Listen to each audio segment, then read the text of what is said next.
Caleb Williams is going to USC. Lincoln Riley has his quarterback for his first year with the Trojans. And the same thing we said on this show, the first and most instant thought is what ends up happening.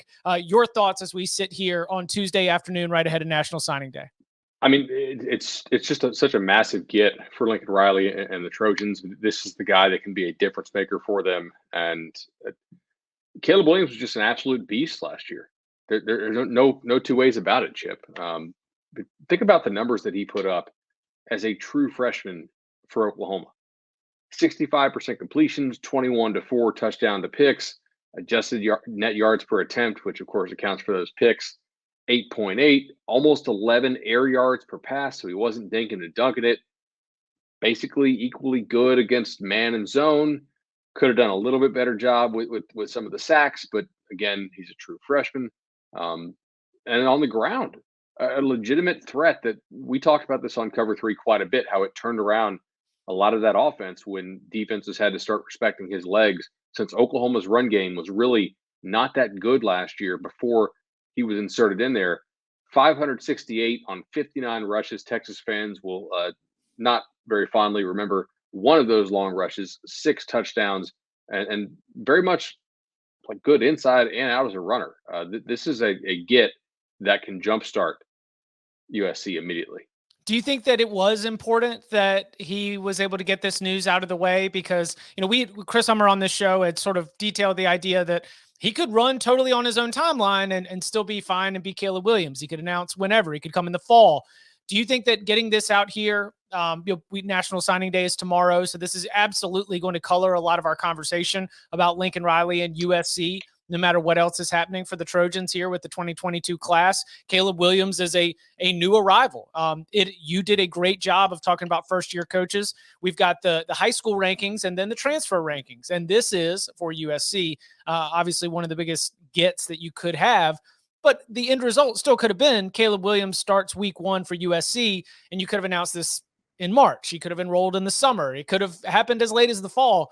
Do you think it was important to go ahead and get this out of the way? I do, because I think it creates more momentum for them, not only for tomorrow where they have National Signing Day. There's a couple kids they're still in on, and it's not going to have the biggest impact there. And of course, choosing to drop it on the day that Tom Brady retires is probably a game of chicken that Caleb Williams lost, right? Like, guess what? You think Caleb's dad had a line on when Tom's retirement would be? Because we can probably play 6 degrees of connection and get them on a couple levels, but I think it's clear he did not have the line on it. Right. Okay. Yeah. Right. Like if you knew that Tom was dropping this today, you would have dropped this yesterday. You know, assuming that your people got the video done with Snoop and Will Ferrell and whatnot on time to maximize the exposure. Choosing to do it on the day that the best quarterback ever retires is not really smart. And I know that's probably not what our listeners care about, but my guess is like they thought, hey, Schefter scooped it on Friday or Saturday, and maybe like Tom will announce officially on Monday, and then he puts a little more drama. It doesn't go till Tuesday. They're probably thinking, hey, Brady Monday, Caleb Tuesday, and ultimately they kind of lost that little game of chicken with Tom Brady since he dropped it on his IG today. Little classic notes app there, release from I didn't read TB12. any of it. I'm way more excited about Caleb Williams. Let the record show that Tom Brady's official retirement did not get me hot and bothered and running up for the CBS Sports HQ breaking news gear quite like this Caleb Williams. But that's the weird world I live in. What do we say to a Wisconsin fan? What do we say to a UCLA fan? Because there were other schools in the running, maybe even Oklahoma. It kind of seemed like they were bringing up the rear of those 4. How real do you think that this got for any one of those fan bases to get the top transfer quarterback? I do think it was real. I think it was real because our Chris Hummer reported it was real, and he's had a really good line on this really the whole time. But yet he still kept saying, I still think it's USC over the field, but I think Caleb is really trying, and Carl, his dad, are really trying to do their due diligence. They're trying to look at all this stuff, make sure they make the right decision for them and for their family and for their stated goal, not of winning a national title, but of being 1-1, the number 1 overall draft pick. That's what they want to do. So to me, since Lincoln Riley's already done that twice, it kind of makes sense to go there. And Chip, I'm very excited about this transfer class that USC is putting together now. I think they're currently, what are the number 3 in our transfer ratings, and I'm waiting for that to update officially on the site. But I think they'll probably end up challenging Ole Miss or coming close for the number 1 It's Ole Miss, transfer LSU, and class. USC, right? Those are Yeah. our top 3 for the transfer rankings, and Ole Miss, And of then a course, pretty good gap. yeah, After that. Ole Miss getting Jackson Dart to sort of anchor that one, and the portal king. And then, of course, LSU has been literally rebuilding its roster through the transfer portal with significant contributors all over the place.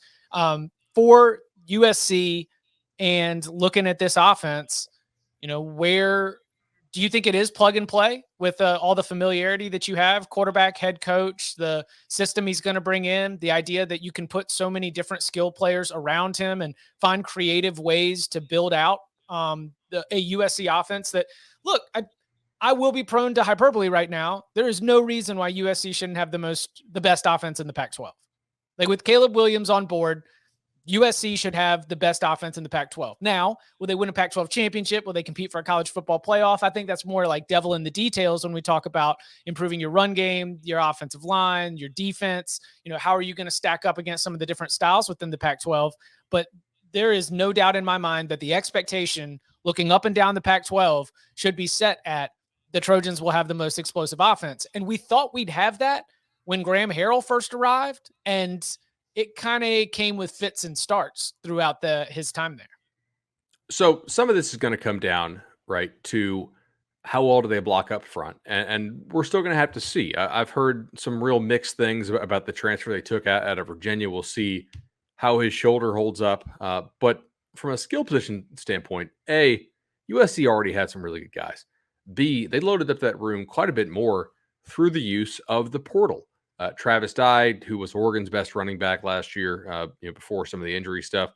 Austin Jones, obviously, from Stanford, who's another quality back that they get in the fold. They get Jerry Rice's kid, Brendan Rice, from Colorado. They get Mario Williams, who was another class of 2021 stud out of Plant City, Florida, who went to Oklahoma. Now he's transferring with his buddy Caleb to USC. You also get Terrell Bynum, receiver out of Washington. Chip, Washington was not the best offense last year to showcase your receiver talent in. So, yeah. We discussed that a lot. Yeah, for sure. I think this will really just help jumpstart these guys quite a bit. This is probably the best case scenario you could have wanted. And as we discussed on yesterday's Cover 3 episode, they're not taking a crazy number of high schoolers other than the ones that Lincoln Riley already had a connection with when he was at Oklahoma. Go transfer heavy in year one when you only have a couple weeks to put that class together before the early signing period. Next year, full year of recruiting, right? You got Annie Hansen there. You got a bunch of stud recruiters on this staff now. You got a huge marketing department. USC is literally spending where you need to be spending. And I mean that like literally. You got a lot of playing time to sell next year. You got a lot of spots in that class to sell next year. If you're USC next year, your goal becomes, hey, come play with Caleb as a true freshman in his final year in college football, and just absolutely go and dominate on the recruiting trail. Where do I think USC will be ranked in the preseason poll? I mean, if you guys have had to do this exercise, like I have, and we did our draft, I think USC with Caleb is likely to be ranked as a top 10 team in the preseason poll, right? I have to think that they will be. Looking here at I maintain a little top 25 composite sheet where I have all the preseason polls combined, obviously. And that's like 24/7, Sporting News, ESPN, Fox, Yahoo, CBS, a couple other ones. So Alabama, Ohio State, UGA, Texas A&M, Michigan, Clemson, Notre Dame, Utah, Baylor, Wake Forest, Michigan State, Arkansas, Oklahoma State, Oregon, Oklahoma, Iowa, Cincinnati. USC was 22nd in the data that I pulled off this, which most of it is 3 weeks old. Now, I do not think that they will be ahead of Alabama, Ohio State, Georgia, A&M. If Harbaugh leaves for the Minnesota Vikings or the Miami Dolphins, and of course he is reportedly interviewing with Minnesota, and we'll talk to Sam Webb about that maybe later this week. He's interviewing with them on signing day, which is kind of a weird juxtaposition, right? And kind of weird for PR. Guys, is there any reason why USC cannot be rated higher in the preseason? Now, I'm not saying they should be, but would you put it beyond the media or the coaches to look at the transfer haul that USC just got and have them over a Michigan in the preseason, over maybe a Clemson who certainly has some quarterback uncertainties, not as to who will be the quarterback, but as to how well DJU will play. Notre Dame lost a couple key guys, but they do bring a lot back. Utah, a team that pretty well handled this USC squad last year. Baylor, Wake Forest, it's not out of the realm of possibility to think that USC, thanks to its transfer haul, will end up in the preseason top 10. I don't know if they'll actually stay there. We'll have to see. Certainly a difficult schedule. And they do still have issues along the offensive line and along the defensive line. But a big-time quarterback can make a real difference in this sport, as we've seen. Even go back to the days of like Ben Roethlisberger at Miami, Ohio. It's not like they had a whole lot of talent there, and he really carried a team like that. So to answer your question, I think maybe a top 10 is certainly possible. Let's take another question here. Coco, what should we take? Shout out to everybody who got that Caleb Williams Heisman number at a good number, for sure. What odds do you take USC to win the Pac-12? Well, last year I took UCLA and Utah at what, plus 1,000 and plus 800 for the South, just fading USC and fading Utah. Does anybody even have conference odds out right now? As far as the books that I can see, I don't know of any. If they're the favorite in that division, and again, I'm not totally sure they are. Utah does bring back a good amount and should be very good again. And there's certainly a situation and maybe a probability that they can't handle Utah up front. But if they are, I don't know, let's say they're the favorite in the South, I would probably take a shot at like plus 500 for the league. Would I buy USC 10-1 for the national title? No. See, there's some teams east of the Mississippi River who have dudes up front that I don't think USC can handle right now. That's Lincoln Riley's job, is to get back, keeping some of those guys out west. Basically go and say, hey, we have right of first refusal on everybody west of the Rockies like we used to. And we understand that when these kids go on these tours out east, they see some things and some offers from some of these southern schools that maybe we normally didn't do out here. But now that they've got a taste of that and come back, that's sort of the expectation. And we have to meet that expectation and really make sure we have great NIL and show them that the way to a national title is to stay home. I don't think all these teams in the Pac-12 can be great. But again, if USC does consolidate the talent out west and does a little bit of national recruiting, which is very reasonable. Again, this is exactly the reason why I thought Mario Cristobal should leave Oregon, because Oregon has had it on easy mode for a long time, recruiting-wise with USC. I mean, I like Clay Helton personally, but that was kind of easy mode for Oregon recruiting against him.